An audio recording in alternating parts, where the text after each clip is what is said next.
Good morning, students.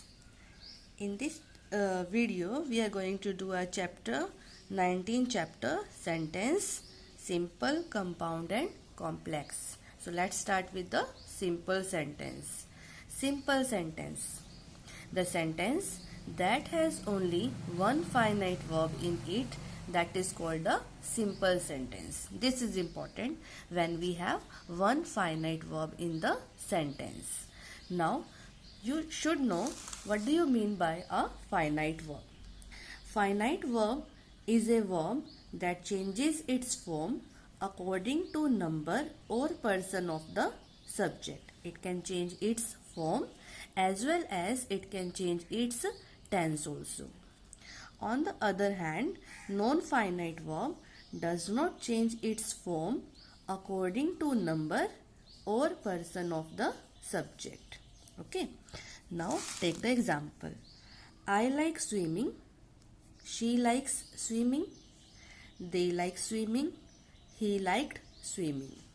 You see, like, likes, like, showing you the present tense, and liked, showing you the past tense. So, like verb changing its tense. In the same manner, it can change its form also.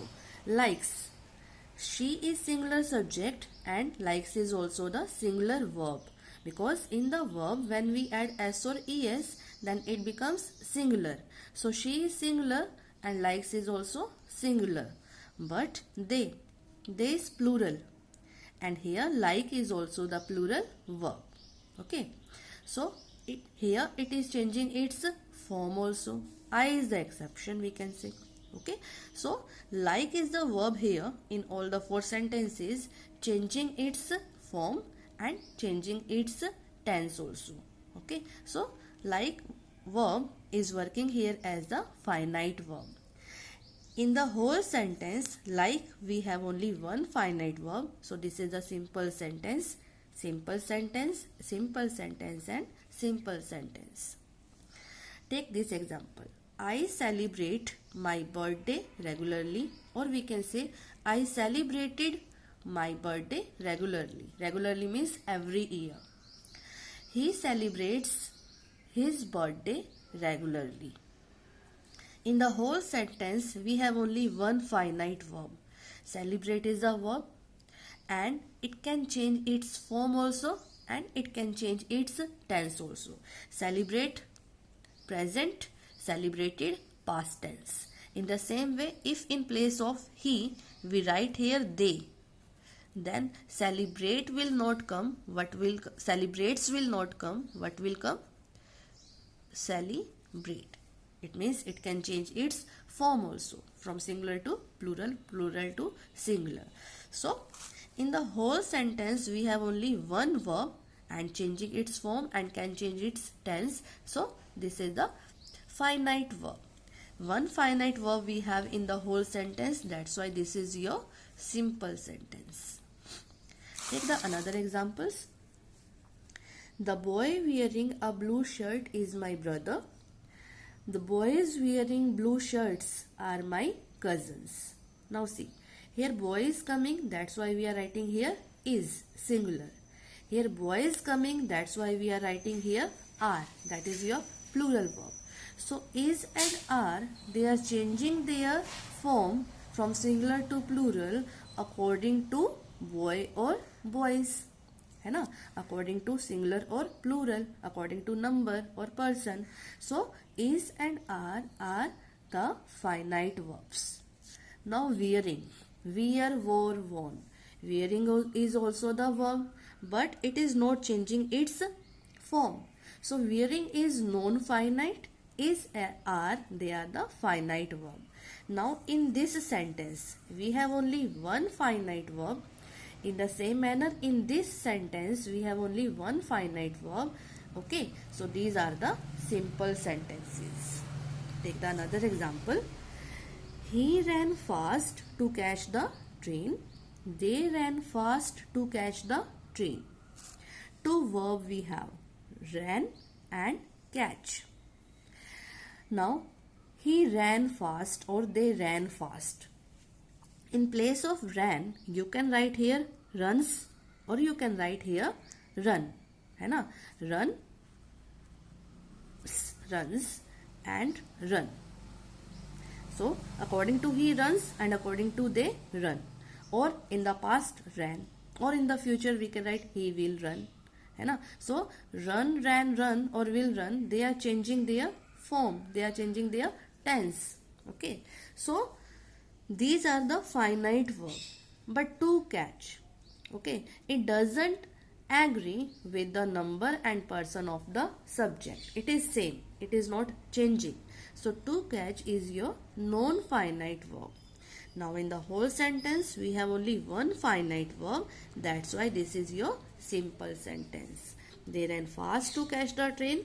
Here ran is the finite verb, to catch is the non-finite verb, so that's why we have only one finite verb in the sentence. So these sentences are the simple sentences. So simple sentence, when we have only one subject you can say and one finite verb, then the sentence will be the simple sentence. Okay, now come to the next page.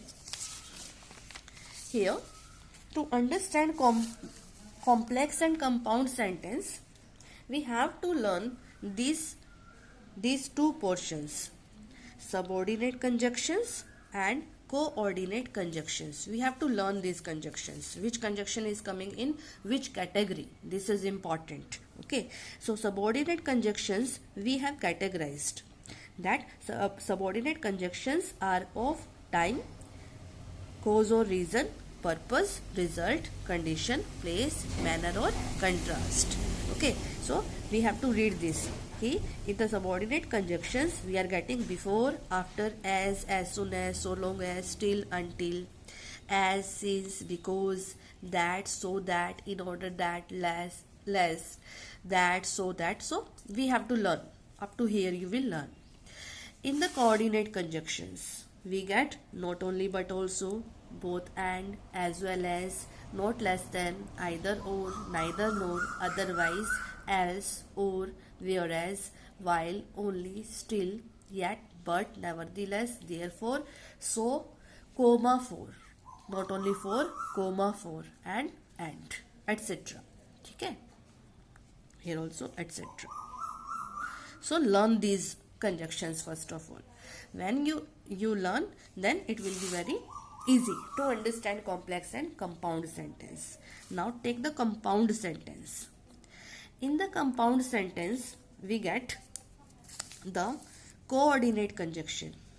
Read this. Compound sentence is made up of two or more main or principal clause. In this sentence we get two or more main or principal clause. And in the compound sentence, coordinate conjunction you get, means we will get coordinate conjunction. And one more thing we have to remember always about coordinate conjunction, ki coordinate conjunctions always stands alone. Take the example. Through example you will understand. Work hard or you will fail, है ना. Work hard or you will fail. First of all find out the conjunction or. Or is the word that is joining these two sentences. So or is the conjunction. Now see, or is the coordinate conjunction. So you should know कि or is the coordinate conjunction. Now I said coordinate conjunction always stands alone. You see here gap is there, है ना. So it is alone. So this portion is separate and this portion is separate. It means this is independent. You will fail. You will fail. This is a group of words which makes a complete sense. You will fail. You is the subject. Will fail is the verb making the complete sense. So independent sentence this is. That's why this is the main clause. Hide this. Work hard. This is the imperative sentence. Work hard. Okay, and making the complete sense, independent sense. So independent sense it is making, that's why this is also your main clause. To the main clause you can say this is the independent clause. ठीक है. or this is also the independent clause, because we are reading without or both the sentences. You will fail or work hard. Okay, so separately they are making their complete sense. That's why they are the principal clause, because coordinate conjunction stands alone. Okay, that's why. Now in this whole sentence we have two main clauses. That's why this sentence is the compound sentence. Compound sentence. Okay, now another example. I helped the old man and he thanked me. And is a conjunction that is joining these two sentences. Now and, this is given here. And is the coordinate conjunction. Coordinate conjunction always stands alone. Now and, it stands alone. So read this. He thanked me. He thanked me. Complete sense it is giving independently. So this is the main clause. Okay, he is the subject, thanked is the, he is the subject, thanked is the verb, me is the object. Now read this. I helped the old man. Again, complete sense is there. It is not depending on any other part. है ना? So I is the subject, helped is the verb, and the old man, this is the object. है ना? Making the complete independent sense. So this is the main clause and this is also the main clause. Two main clauses are coming and coordinate conjunction is coming. So this is your compound sentence. Now come to the next part, next sentence, next example. He ran fast but his sister could not. But is the conjunction here. This is your coordinate conjunction. Coordinate conjunction always stands alone. See, I have not joined with this part or with this part. है ना? It is standing alone. So, his sister could not. This is the main clause. He ran fast. This is also the main clause. He ran fast. You see, complete sentence this is. है ना? We are getting the full sense. His sister could not means his sister could not run fast. Again, this is making the complete sense. So two main clauses we have. That's why this is the compound sentence. Compound sentence this is. When we have two main clauses, to the main clause we can call principal clause or independent clause. I am so ill, so I cannot go to school today. So you see here, so is the coordinate conjunction. है ना? Coordinate conjunction stands alone. Alone it is. है ना? So is the coordinate conjunction. That's why I am ill. I am ill. This is the principal clause. I cannot go to school today. This is also the main clause. Two main clause, two principal clause we have. Okay. And you notice one more thing. When we have two clauses, we have separate subject and separate verb also. This is the main clause. Here I is the subject and am is the main verb. Here I is the subject and cannot go. Can, helping verb, and go, main verb. है ना? He ran fast. He is the subject and ran is the verb. His sister is the subject. Could not run. That was the sense. So that was the verb. So it means when we have two clauses, then we have two subjects separately and two verbs. Now two main clauses we are getting. So this is our compound sentence. So what do you mean by a compound sentence? Compound sentence means when we have two or more main clauses, independent clauses, we have coordinate conjunction, and coordinate conjunction always stands alone. Okay, so this is the compound sentence.